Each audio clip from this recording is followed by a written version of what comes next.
परिस्त्रियौ कन्यकान्योढे संकेतात् पूर्वं विदेहोत्कण्ठिते पश्चात् विदूषकादिना सहवीरसरन्त्या अभिसारिके कुतो विसंकेतस्थानम् अप्राप्ते नायके विप्लवते इत्यवस्थैवानयोर स्वाधीनप्रिययोरवस्थान्तरायोगा इति कश्चित्। आचार्य धनिक धनिक का मतलब इसमें बता रहे हैं, समझ रहे हो नहीं जी।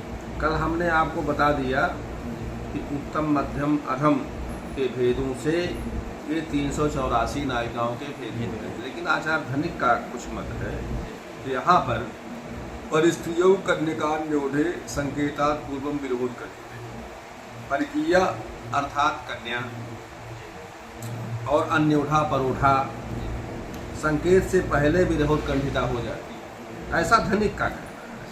लेकिन पश्चात विदूषकादिना सहवीर सरन्त्याभिसारिके, लेकिन बाद में पीछे वो विदूषक आदि के द्वारा अभिसार करने पर अभिसारिका नायिका हो जाती है, और किसी कारण से संकेत स्थान पर नायक के न आने से वो विप्लवता हो जाती है। ऐसे दोनों की ऐसी 3 अवस्थाएं बताई गई, ठीक है। इस प्रकार की 3 अवस्थाएं शास्त्रों में बताई गई, ऐसा आचार्य धनिक का मत है। और क्वचिद अन्योन्य सांकर्यम आसाम लक्ष्येषु दृश्यते, ये साम लक्ष्येषु दृश्यते। प्रिय के स्वाधीन न होने पर अन्य 5 जो अवस्थाएं नहीं हो सकती, ऐसा कुछ आचार्य है। लेकिन कुछ लक्ष्यों में इनका परस्पर सम्मिश्रण भी देखा जाता है, जैसे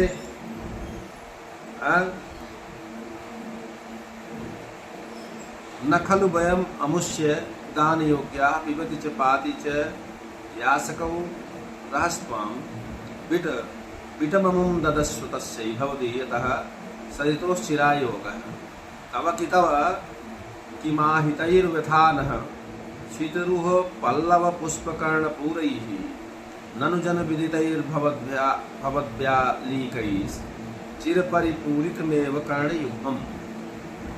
ये है पुष्प पल्लव सहितां वृक्ष शाखां ददतम नायकम प्रति नायिका याह उत्तीर्य। पुष्प और पल्लवों के साथ वृक्ष शाखा को देने वाले नायक को नायिका यह कह रही, हे बिट, हम इस वृक्ष शाखा को पाने के योग्य नहीं। बिटम अमुम ददस्व न खलु वयम अमुष्य दान योग्या पिबत च पाति च यासकौ रहस्त्वां। हम इस वृक्ष शाखा के पाने के योग्य नहीं है। पिबति च पाति जामस्कौ रहस्त्वां, अर्थात जो तुम्हारी प्रिया है तुम्हें चुंबन करती है, ठीक है, और रक्षा भी करती है, और पाति पारक्षणे धातु है, और तुम्हारा चुंबन भी करती है और रक्षा भी करती है। इसे उसी को दे दो, अमुम ददस्व तस्यै, इस को उसी को दे दो, क्योंकि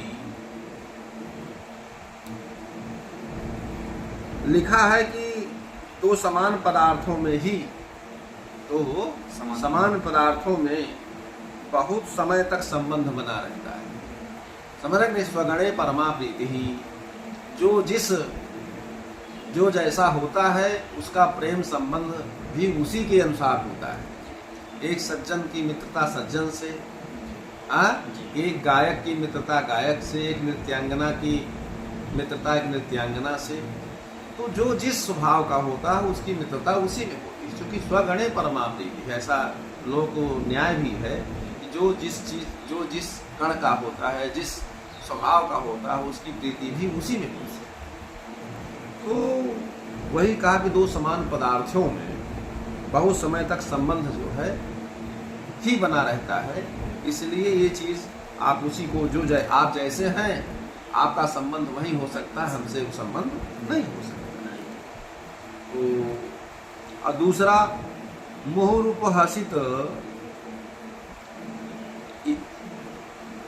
हसिता तामिवालिनादीर नहीं मुहुरूप हसिताम इवालिनादैर वितरसी नः कालिकाम किमर्थमेना वसतिमुपगतेन धाम्नि तस्याः सख कलिरेश महास्त्वाद्य धत्तः।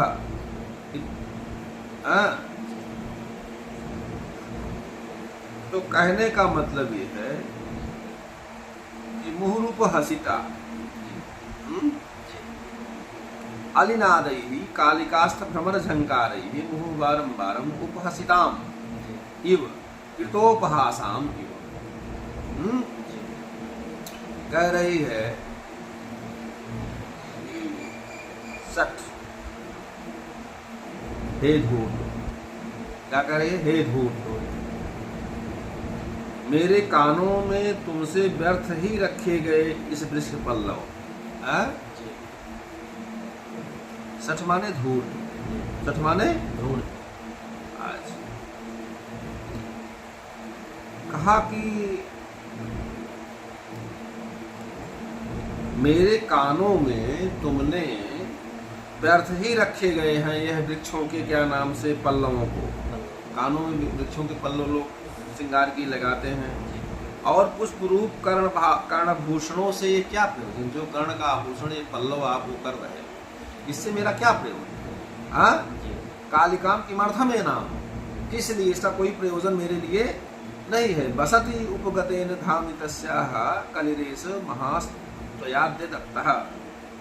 क्योंकि लोगों के जाने गए तुम्हारे कामजन्य, लोगों के द्वारा जो तुम्हारा कामजन्य अपराधों से मेरे दोनों कान बहुत समय से पूर्ण किए गए हैं। मेरे ये जो आपके द्वारा जो कामजन्य अपराध किए गए हैं, ये मेरे दोनों कान आपके इस अपराध से पूर्ण रूप से पूर्ण कर दिए गए हैं, अर्थात भर गए। इसलिए मेरे लिए जो ये बनावटी आप ये सब कर रहे हो, इससे कोई लाभ नहीं है, मेरा कोई प्रयोजन नहीं। जब कोई प्रसन्न रहेगा, प्रसन्न मन रहेगा, तब न श्रृंगार उंगार अच्छा लगता है।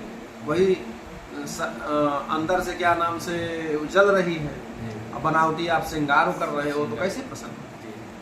उलाहना दे इति गतितवती रुषा जघान स्फुरित मनोरम पक्ष्म केसरेण श्रवण नियमितेन कांतमन्या सममसितांबुरुहेण चक्षुषा च।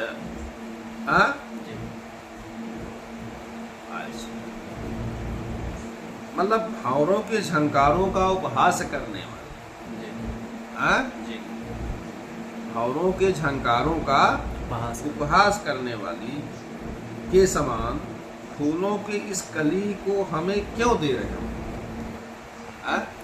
क्या जरूरत है? हमको आप क्यों जबरदस्ती इसको दे रहे हैं? और क्यों ऐसा कह रही है? ऐसा उसने क्यों कहा? असितांबुरुहेण नील कमलेन स्फुरित मनोरम पक्ष केसनेण स्फुरितानि चलितानि मनोहराणि पक्ष्माणि नेत्ररोमाणि केसराणि किंजलकाः यस्य तेन। तो कहने का मतलब ये है कि मेरी हे सठ, जो मेरी सौत है, गृह को प्राप्त तुमने कली माने कला आज ही दे दिया। कला को आज ही आपने दे दिया। ऐसा कहने वाली जो दूसरी नायिका है, क्रोध से सुंदर रोम के समान केसर वाले, क्रोध से क्रोध के समान सुंदर केसर वाले के समान कान में पहनाए गए नील कमल, जो क्या नाम से कान में पहनाया, और सुंदर किलजल माने केसर के समान नेत्र रोम वाले का कान एक विस्तीर्ण नेत्रों से क्रोधपूर्वक एक ही बार प्रिय को ताड़न किया। हाँ? यह शिशुपाल वध का क्या नाम से पद्य है। अब इसमें कह रहा कि यम च वक्रोक्त्या परसु वचनेन, यहाँ पर नायिका की वक्र उक्ति, हाँ? और परुष वचन माने वक्र, परुष वचन माने कठोर वचनों के द्वारा कर्णोत्पल ताडनेन च धीर मध्यता अधीर प्रगल्भता भी संकीर्णा। मतलब यहाँ धीर मध्यता कठोर वचन से, अधीर मध्यता और कर्णोत्पल से, कर्ण के उत्पल से, ताडन से अधीर प्रगल्भता संकीर्ण है। पूर्वोक्त पद्यों में ये संकीर्ण है। इस पद्यों के अनुसार जो है यह नायिका एवं अन्यत्राप्युह्यम, मतलब धीरा मध्या, अधीरा मध्या, अधीरा प्रगल्भा नायिकाओं के लक्षणों से युक्त है। इसी तरह अन्य उदाहरणों को भी स्वविवेक से आपको जान लेना चाहिए, क्योंकि नायिकाओं के असंख्य भेद बतलाए गए हैं। जैसा इसमें तो दिग्मात्र थोड़ा सा नायिकाओं का वर्णन किया गया है। रसमंजरी भानुदत्त, आचार्य भानुदत्त द्वारा विरचित रसमंजरी में नायिकाओं के असंख्य भेद बतलाए गए हैं, जिस पर उस रसमंजरी पर हमारी गायत्री नाम की हिंदी टीका है, उसको अगर आप पढ़ेंगे तो बड़ा लाभ होगा। उसमें नायिकाओं के बड़े भेद बताए गए, समझ रहे हो ना? इतरा असंख्यास्ता नोक्ता विस्तर संज्ञया। इसलिए ग्रंथ के विस्तार के भय से, शंका से यहाँ पर वो सब चीजें हम नहीं उल्लेखित कर रहे हैं। इतने से भी आप अकलमंदी इशारा काफी, समझ रहे हो नहीं? समझदार के लिए इशारा ही काफी होता है। और सामान्य ज्ञान हमने जो नायिकाओं का हुआ है बता दिया। समझदार जो लोग होंगे वो इस लक्षणों और उदाहरणों से वो सब जानते हैं। ता नायिका तथा समलंकारा, नायिकाओं के अलंकार कौन कौन से हैं? अब नायिकाओं के अलंकारों का वर्णन हम कर रहे हैं, समझ रहे हो ना? 2 मिनट रुकिए। के अलंकार बताए गए, ठीक है ना?